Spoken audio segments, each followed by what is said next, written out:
की कार्रवाई 2 बजे तक स्थगित की जाती है।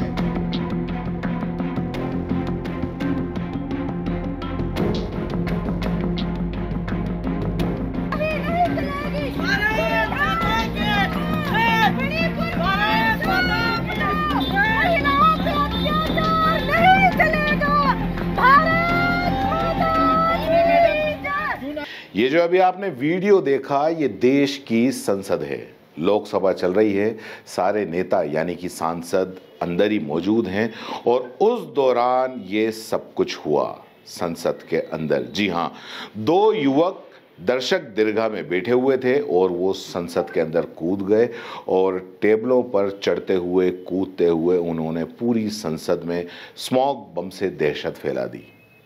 आज संसद पर आतंकी हमले की 22वीं बरसी है और आज के ही दिन लोकसभा की सदन में वो हो गया जो किसी भी हमले से कम नहीं कहा जा सकता। संसद में आज 2 लोग घुस गए और हंगामा कर दिया। पूरे सदन में स्मोक बम यानी कि स्मोक क्रैकर फोड़ दिया। दरअसल आज यानी कि बुधवार को दोपहर करीब 1 बजे 2 लोग लोकसभा की दर्शक दीर्घा के अंदर मौजूद थे और जब संसद चल रही थी उसी दौरान ये सदन के बीच में कूद गए, पीली गैस का स्प्रे करने लगे और इसके बाद में इनमें से एक शख्स लोकसभा स्पीकर की कुर्सी की तरफ दौड़ने लगा। इन आरोपियों के जो सदन में कूदने के बाद में वहाँ जितने भी जो मौजूदा सांसद हैं उनमें दहशत हो गई और इधर उधर भागने लगे। हालांकि कुछ सांसदों ने हिम्मत दिखाते हुए दोनों आरोपियों को सदन के अंदर ही पकड़ लिया। इस घटना को लेकर अध्यक्ष जो ओम बिरला हैं उन्होंने कहा कि घटना की जाँच हो रही है, दोनों आरोपी पकड़े गए हैं और इनके पास से सभी तरह की सामग्री है वो जब्त कर ली गई है। संसद के बाहर भी हंगामा हुआ, अंदर तो हुआ ही हुआ, संसद के बाहर भी हंगामा हुआ। संसद के बाहर भी 2 लोग थे जिसमें से एक महिला थी और उन्होंने वो नारेबाजी करनी शुरू कर दी। उन्होंने मणिपुर के बारे में नारेबाजी करी, उन्होंने बेरोजगारी के बारे में नारेबाजी करी और इन नारेबाजी महिला और एक शख्स को पुलिस ने हिरासत में लिया है। हिरासत में लिए गए लोगों से संसद मार्ग थाने के अंदर अब पूछताछ की जा रही है और जो 4 आरोपी पकड़े गए उनमें से एक का नाम सागर है और बाहर नारेबाजी करती हुई जो महिला पकड़ी गई उसका नाम नीलम है।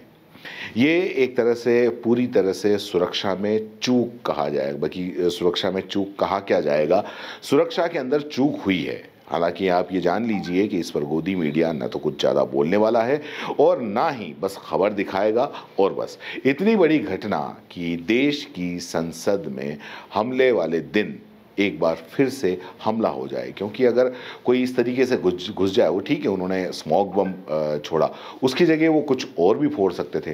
तो आखिर कैसे आप कहेंगे कि देश सुरक्षित हाथों में है जब देश की संसद में ही आपकी सुरक्षा नहीं है? ये अपना आप में एक बहुत बड़ा सवाल है। आपको बता दें कि इससे पहले पुरानी संसद की इमारत में 13 दिसंबर 2001 को 5 आतंकियों ने हमला किया था। इसमें दिल्ली पुलिस के 5 जवान समेत 9 लोगों की मौत हो गई थी और आज भी ऐसा ही कुछ हुआ जो किसी भी हमले से कम नहीं कहा जा सकता। जनहानि इसके अंदर नहीं हुई, किसी का नुकसान नहीं हुआ, लेकिन इसके बावजूद ये अपने आप में एक बहुत बड़ी घटना है, दुर्भाग्यपूर्ण घटना है। फिर आपको बता दूं कि कुल 4 लोग थे, 2 सदन के अंदर थे, 2 सदन के बाहर थे और दर्शक दीर्घा के अंदर 2 बैठे हुए थे। कूदे, उन्होंने अपनी पैंट की जेब में या मोजे के अंदर या जूते के अंदर वो स्प्रे छिपा रखे थे। अब वो स्प्रे अंदर कैसे गए, वो किस तरीके से उनको किसी ने क्यों चेक नहीं किया?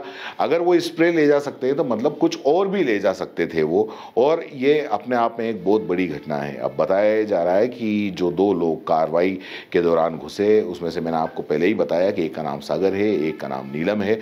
इनसे अभी पूछताछ की जा रही है क्योंकि ये चीज़ भी सामने आई है कि जो कनाडा के अंदर जो पुन्नू आतंकवादी बैठा हुआ है उसने भी धमकी दी थी कि वो संसद के हमले वाले दिन संसद पर हमला करेगा। अब ये क्या मामला है, जब तक के पूछताछ के दौरान जब सामने नहीं आएगा ये अभी तक पता नहीं चलेगा। पीले रंग का इन्होंने अंदर धुआं छोड़ा, वो जहरीला नहीं था। सुरक्षा कर्मियों ने उन्हें पकड़ के बाहर निकाल दिया और बाहर के जो लोग जो नारेबाजी 2 लोग कर रहे थे उनको भी पकड़ लिया गया।